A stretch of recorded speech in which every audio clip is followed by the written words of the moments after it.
আপনি কি জানেন সপ্তাহে 7 দিনের নাম কিভাবে এলো? এর পেছনে আছে হাজার বছরের পুরনো রহস্য। 7 দিনের ধারণা কোথা থেকে? সপ্তাহে 7 দিন প্রথাটি প্রাচীন ব্যাবিলন সভ্যতা থেকে এসেছে, প্রায় 4000 বছর আগে।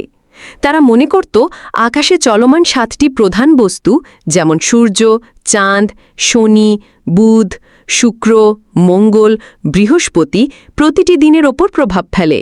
তাই 7টি দিন 7টি মহাজাগতিক বস্তুর নামে নামকরণ করেছিল।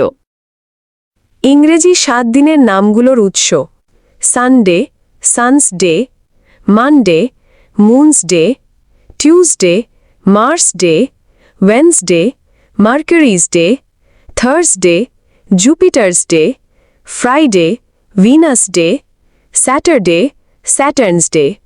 ইংরেজি নামগুলো এসেছে ল্যাটিন ও জার্মানিক ভাষার মিশ্রণ থেকে।